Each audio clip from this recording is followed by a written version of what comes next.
Olá, boa noite a você. Este é o Jornal da Record. Polícia indicia suspeitos pela morte de ambientalista em São Paulo. Câmara libera a compra de vacinas contra a Covid por empresas privadas. O Jornal da Record já está no ar. Oferecimento: cartões Bradesco, muito mais benefícios.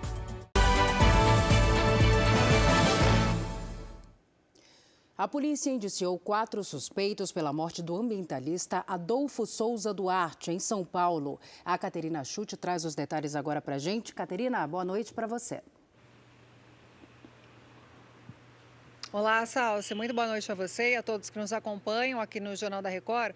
Olha, a polícia pediu à justiça a prisão preventiva dos 4 jovens. São 2 homens e 2 mulheres indiciados por homicídio triplamente qualificado por motivo torpe, asfixia e impossibilidade de defesa da vítima. Atualmente, eles cumprem prisão temporária. A gente relembra que o corpo do ambientalista foi encontrado em agosto na represa Billings, 5 dias depois do passeio de barco que fez com os indiciados. E olha, Salsi, segundo a polícia, houve contradição nos depoimentos e a perícia comprovou que a vítima foi asfixiada. Agora, o Ministério Público precisa se pronunciar sobre o indiciamento dos 4 suspeitos. Eu volto com você, Salsi. Obrigada pelos detalhes, Caterina. No Rio de Janeiro, a Justiça determinou a soltura da delegada Adriana Belém. Ela foi presa numa operação que desmontou uma suposta rede que envolvia bicheiros e agentes públicos na exploração de jogos de azar. A gente vai conversar com o Pedro Paulo Filho. Pedro, boa noite para você. Qual foi a justificativa para mandar soltar a delegada, hein? Oi, Salsi, uma boa noite para você, boa noite a todos. Olha, o juiz do caso levou em conta o afastamento definitivo de Adriana Belém da função de delegada. É que ela foi aposentada pela Polícia Civil na semana passada. Adriana foi presa há 5 meses ao ser flagrada com R$1.800.000 escondidos em casa. Segundo o Ministério Público, ela teria recebido o dinheiro para ajudar na liberação de máquinas caça-níqueis apreendidas numa casa de apostas clandestina. A Justiça substituiu a prisão de Adriana Belém por medidas cautelares. Em nota, a defesa da delegada disse que a Justiça reconheceu que a prisão não era necessária. Salsi. Obrigada, Pedro, pelas suas informações. Um homem armado com uma faca matou 2 pessoas e deixou outra gravemente ferida durante um ataque no oeste da Alemanha. O suspeito era um somali de 25 anos. Após o ataque, ele tentou fugir, mas foi baleado por policiais e levado a um hospital. Segundo autoridades, o homem ficou gravemente ferido no confronto, mas tem condição estável. A motivação do ataque é investigada.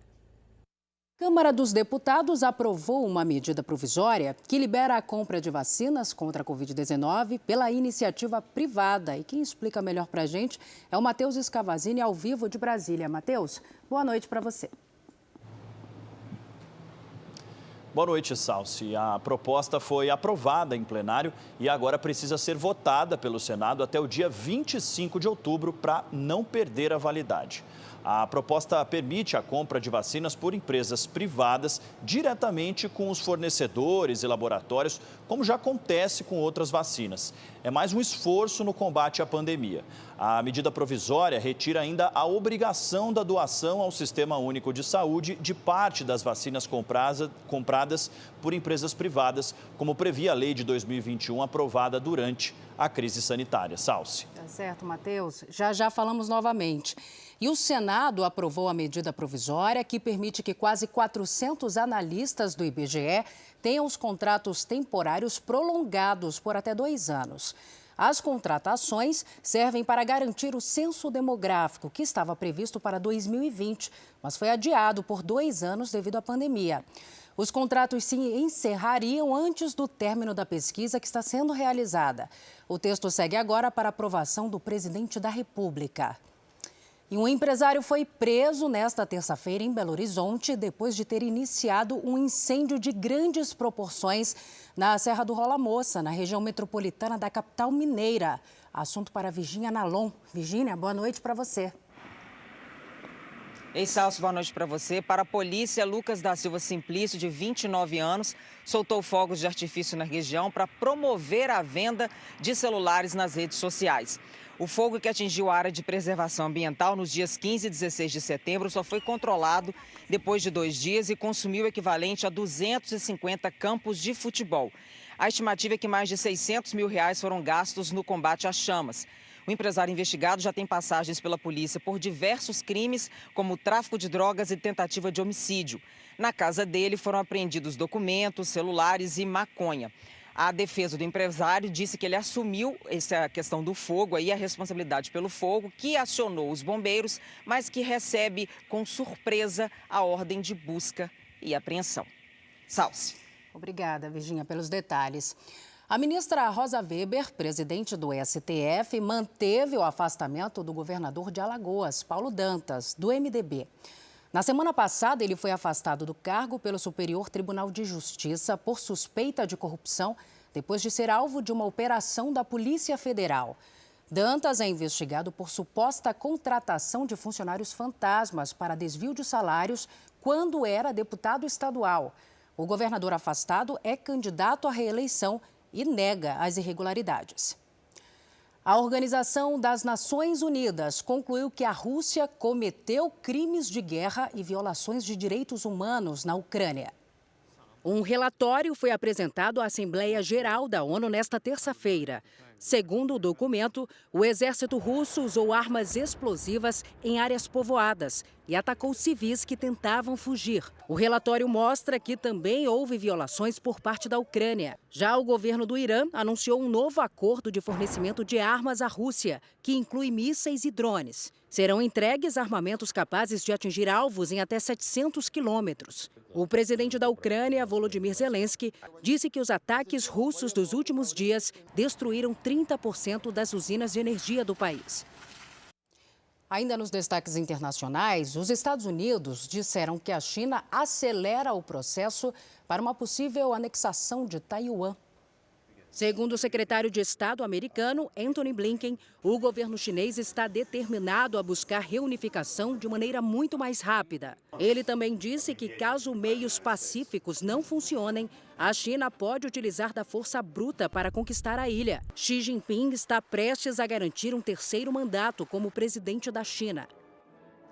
Sabe aqueles telefonemas insistentes que muitas vezes tentam te vender algo que você não pediu? Pois é. A Anatel anunciou novas regras para coibir o telemarketing do tipo abusivo. Quem nunca recebeu uma ligação indesejada de telemarketing? Eles são super inconvenientes, porque não tem horário, não tem dia da semana.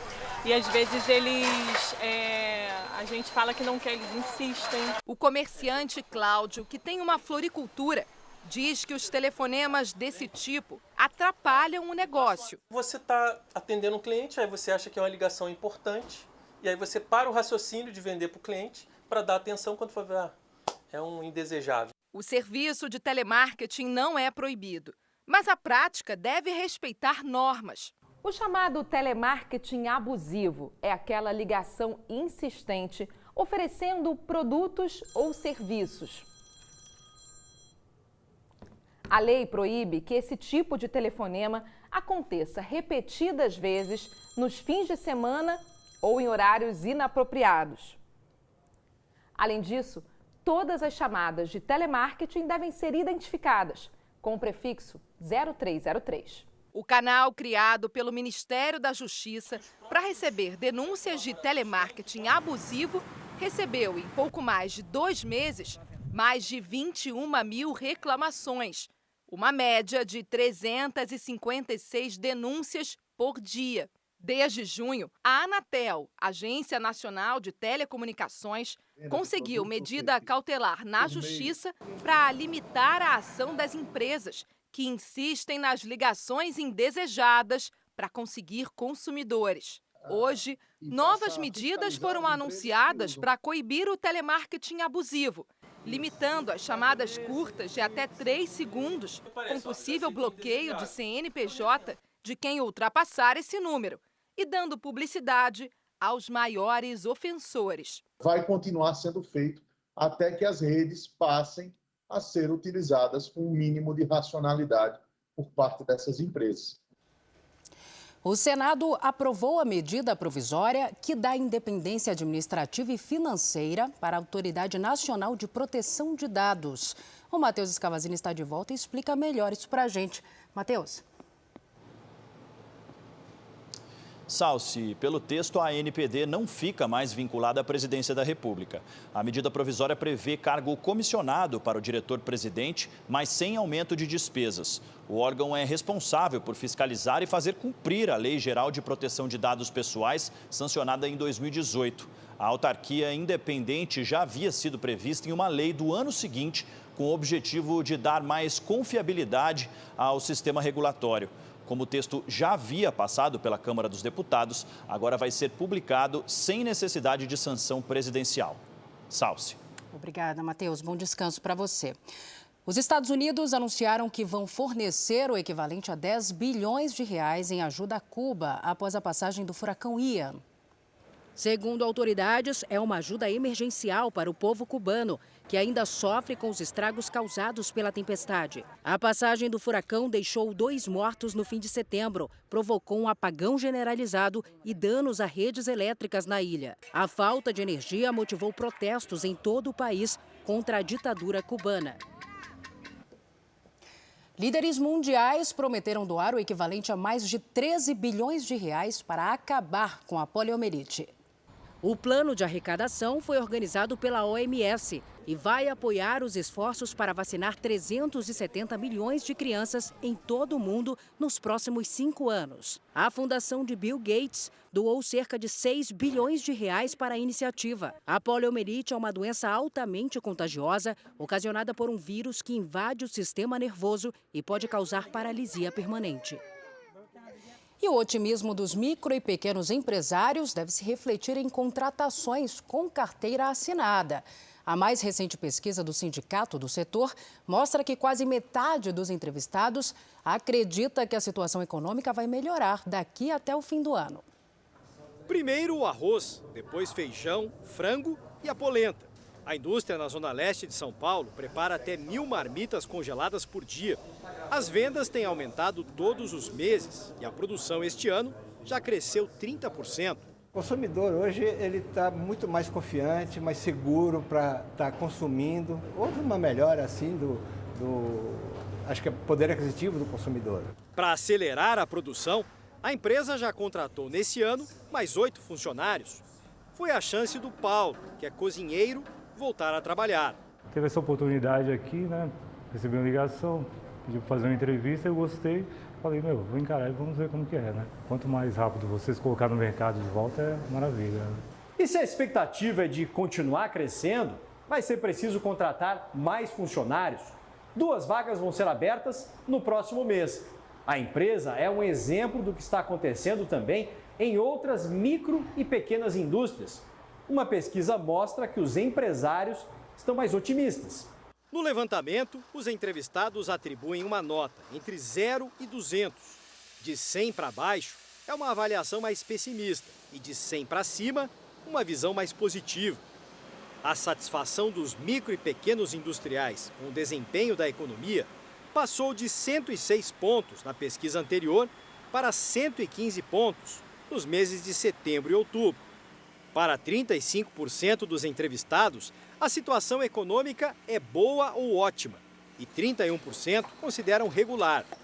É ruim ou péssima, segundo 34% dos entrevistados. 48% acreditam que a economia vai melhorar até o fim do ano e 38% esperam que o desempenho se mantenha pelo menos igual, enquanto 9% acham que vai piorar. Esperamos que essa curva cresça, que as empresas possam contratar, enfim, que as coisas sigam um rumo, etc., que o poder aquisitivo aumente para ter mais consumidores e cada vez mais gente consumindo, que é o que nós desejamos para todos. O crescimento das micro e pequenas indústrias deve gerar mais oportunidades para trabalhadores como o Clodoaldo, que depois de 9 meses só fazendo bicos, agora tem emprego com carteira assinada. Para mim, foi a melhor coisa que aconteceu nesse ano, eu posso dizer, porque não tem coisa melhor do que você saber que você tem um compromisso amanhã.